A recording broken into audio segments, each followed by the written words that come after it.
kembali kita berjumpa pada hari ini. Materi kita mengenai penerapan elektromagnet dan medan magnet IPA kelas 9. Sebelum kita lanjut ke materi kita, tujuan kita pembelajarannya hari ini yaitu diharapkan siswa mampu menerapkan atau menjelaskan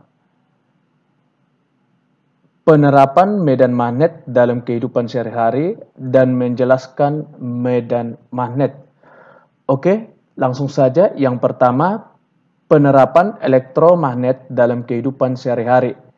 Sebelumnya kita sudah membahas yang mengenai cara pembuatan magnet. Nah, penerapan elektromagnet ini di apa saja dapat kita jumpai dalam kehidupan sehari-hari. Yang pertama, bel listrik. Nah, ternyata bel listrik di sini juga menggunakan kumparan ya, seperti ini, kumparan kawat di mana di tengahnya ada batang besi, ada baterai dan ada saklar. Nah, aliran arus listrik pada kumparan ini mengakibatkan besi di dalam bel menjadi elektromagnet yang mampu menggerakkan lengan pemukul untuk memukul bel sehingga berbunyi. Oke? Nah, ketika saklar tertutup, maka terjadi aliran arus ya, mengakibatkan lengan pemukul ini memukul bagian besi yang di sini sehingga terjadilah bunyi yang didengarkan.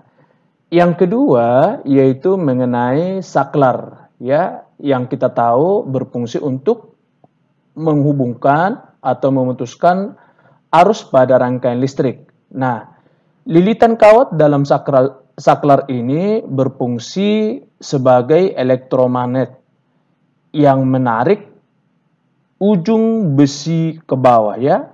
Nah, setelah besi tertarik ke bawah, ujung besi yang lainnya akan menyimpang ke kanan dan mendorong tangkai ke kiri, sehingga apa yang terjadi, tangkai kiri dan kanan itu akan saling bersentuhan untuk mengakibatkan terjadinya aliran arus listrik. Nah, kalau dibuka saklar itu jelas ada yang namanya elektromagnet. Oke? Yang ketiga, telepon kabel.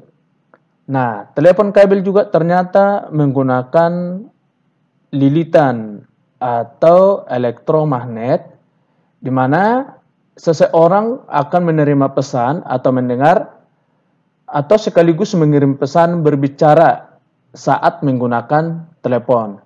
Jadi di sini telepon prinsip kerjanya mengubah energi listrik ya menjadi energi bunyi.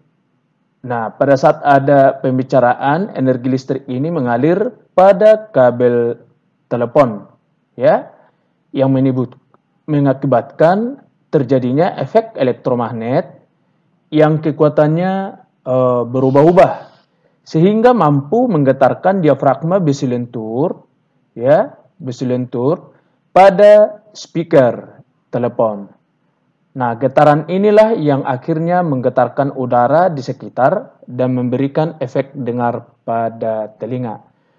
Itulah 3 aplikasi elektromagnet dalam kehidupan sehari-hari. Oke? Yang selanjutnya, bagian B, dapat kita lihat mengenai medan magnet, yaitu di buku kita IPA K13 halaman 17. Nah, medan magnet di sini merupakan ruang atau daerah di sekitar magnet yang masih dipengaruhi oleh gaya magnet. Dan biasanya medan magnet ini digambarkan dengan garis-garis gaya magnet. Oke, adanya medan magnet di sini dapat kita tunjukkan dengan menggunakan serbuk besi atau menggunakan kompas. Yang lebih mudah dilakukan yaitu menggunakan serbuk besi. Nah, yang pertama, letakkan sebuah magnet batang. Ya, di atas magnet tersebut letakkan sehelai kertas putih. Ya, jadi magnet batangnya di bawah dan kertas putihnya di atas atau kertas HVS ya. Taburkan serbuk besi merata di atas kertas itu. Nah, kemudian ketuk-ketuk kertas itu beberapa kali. Ini hasilnya dapat kita lihat seperti gambar ini ya, ini. Oke? Atau bisa juga langsung ke magnetnya. Nah, garis-garis gaya magnet yang tadi itu dapat digambarkan seperti ini ya.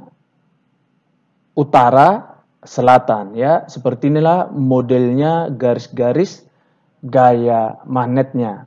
Nah, bentuk-bentuk garis gaya magnet pada setiap kutub. Coba perhatikan, kalau ini kutub utara, seperti apa garis gaya magnetnya? Jadi garis gaya magnetnya keluar ya dari kutubnya.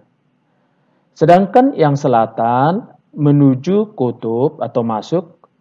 Nah, kalau ini kan kalau terpisah, bagaimana kalau dia berdekatan utara dan selatan? Maka garis gaya magnetnya keluar dari kutub utara masuk menuju yang selatan, ya. Seperti ini. Hati-hati kalau menggambar ini harus lebih teliti. Jangan sampai ada yang berpotongan, ya. Karena tidak pernah berpotongan garis-garis gaya magnetnya. Nah, ini utara dan selatan yang tadi. Bagaimana kalau utara-utara dia sama-sama keluar ya, sama-sama keluar. Dan dari utara menuju selatan. Kalau gambarnya seperti ini atau utara selatan. Berdasarkan pengamatan gambar di atas, maka dapat diambil kesimpulan tentang garis gaya magnet. Yang pertama, garis gaya magnet adalah arah medan magnet yang berupa garis-garis yang menghubungkan kutub-kutub magnet. Yang kedua, garis gaya magnet memiliki arah meninggalkan kutub utara dan masuk menuju kutub selatan.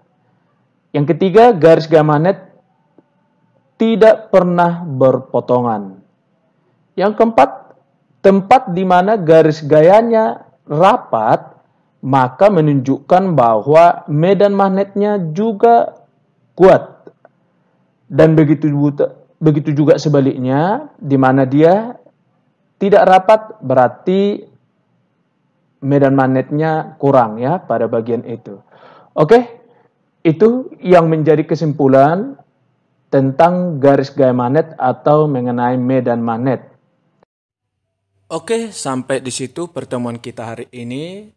Sekian dan terima kasih.